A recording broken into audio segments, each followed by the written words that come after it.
Hello, mind wanderers. Welcome back to a new exploration into the depths of the psyche. Today, we're going to examine Freud's ideas, paraphrased for clarity. Freud and the hidden mind, how the unconscious shapes your life. Beneath the surface of everyday awareness lies a hidden world. A place not of silence but of activity, where beliefs, urges, and memories, whether forgotten, repressed, or simply never conscious, continue to stir. This is the unconscious mind, and whether you're aware of it or not, it's shaping your life. We like to believe we know why we do what we do, but much of what drives our decisions doesn't originate in our conscious thoughts. It emerges from deeper currents, forces within the psyche that operate beyond our direct control. The structure of the mind is not a single unified space. It is layered. One layer holds what you're aware of right now, like your current thoughts or the things you're actively choosing. This is what we call the conscious mind. Just beneath it lies the preconscious, content that isn't in your immediate awareness, but that you can access if you try, like remembering a phone number. But further down is the true driver, the unconscious. It is not silent. It is powerful, active, and largely inaccessible without effort. To understand how the unconscious operates, it helps to understand the architecture of the mind itself. It is not a vague blur of mental activity. It has structure. At the core is the id, the primitive part of the psyche, present from birth. It doesn't speak in language. It speaks in desire, hunger, lust, aggression, pleasure. The id wants satisfaction, and it wants it now. It is entirely unconscious, and it does not concern itself with rules, consequences, or logic. Balancing the id is the superego, the internalized voice of authority, morality, guilt, standards, and ideals. It reflects the values of parents, culture, and society. It tells you what is good and what is forbidden. And though it can be partly conscious, much of its operation is unconscious, functioning like an inner judge, often without your awareness. Caught between these forces is the ego, the part of the psyche that deals with reality. It is the negotiator trying to satisfy the demands of the id without angering the superego, while navigating the external world. The ego includes both conscious reasoning and unconscious defense mechanisms. This is not a peaceful arrangement. The mind is a battleground. The id demands. The superego forbids. The ego tries to cope. And all the while, unconscious content leaks into daily life. It manifests in dreams, in slips of the tongue, in irrational fears and sudden attractions. You forget someone's name, not because it's gone, but because something in you wanted to forget it. You feel hostility towards someone you claim to admire. You sabotage your own goals. You date the same type of destructive partner over and over again. These are not accidents. These are the unconscious at work. What's repressed doesn't disappear.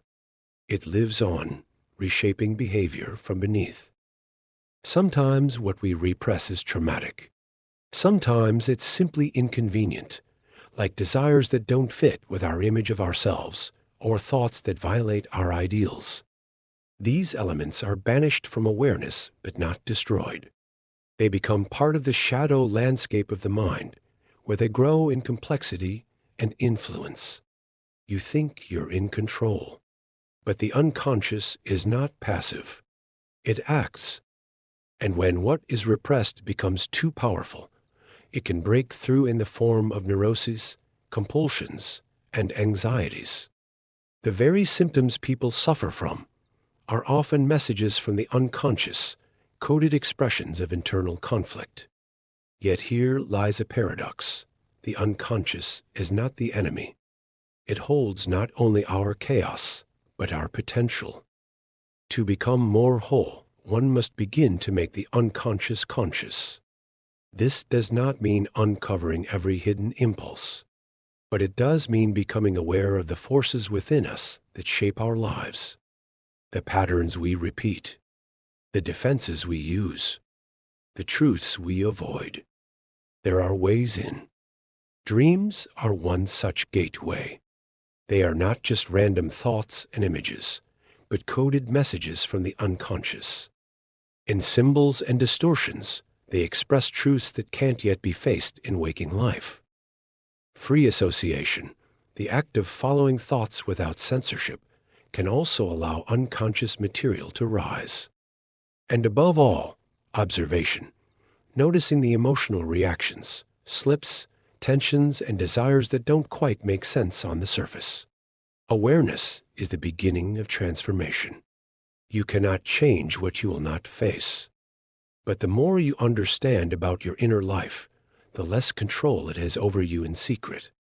The unconscious runs your life until you listen. And once you begin to listen, you begin to choose. Let's return for a moment to the structure. Id, ego, superego. These are not isolated compartments separated entirely from each other. They interact constantly, and each of them contains elements both conscious and unconscious. The ego, while commonly associated with rational thought, is not entirely aware of itself. It uses defense mechanisms like denial, projection, repression, and rationalization that operate unconsciously to reduce anxiety and keep inner conflict out of awareness. You might think you're being fair, generous, logical, but the ego can conceal just as much as it reveals.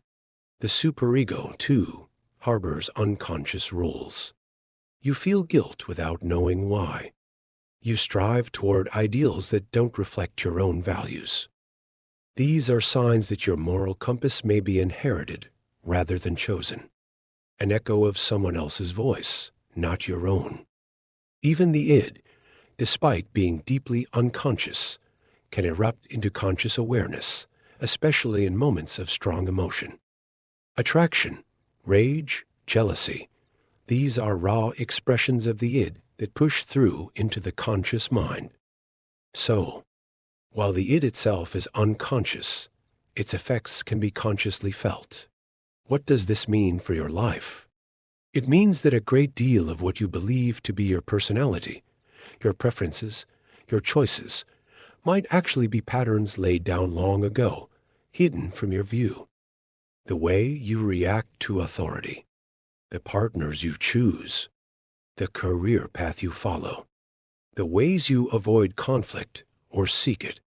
These may be less about conscious decision and more about unconscious conditioning.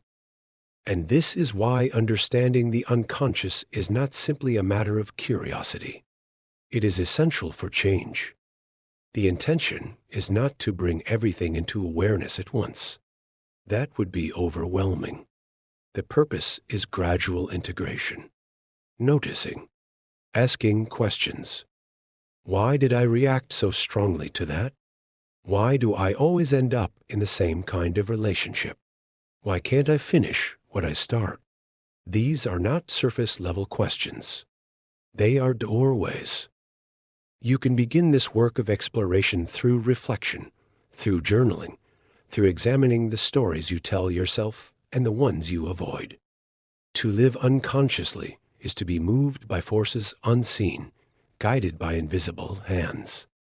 To live more consciously is to begin reclaiming authorship of your life. You may never uncover all of what lies below. That is not the purpose. The aim is to create space between impulse and action.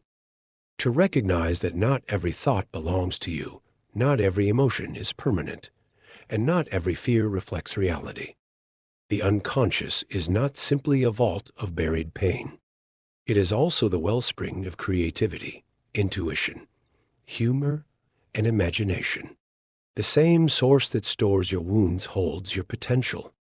To deny it is to cut yourself off from your full humanity. To explore it is to begin the work of becoming whole. So when you notice yourself acting in ways you can't explain, pause. Listen. The unconscious is speaking, not in words, but in signals, in symbols, in silence.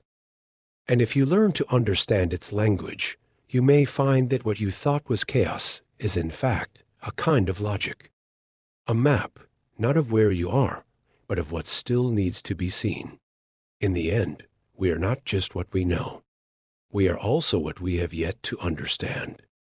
And perhaps that is the real journey. Not to master the unconscious, but to meet it with humility, to invite it in, and to let it show us who we can become if we are open to listen.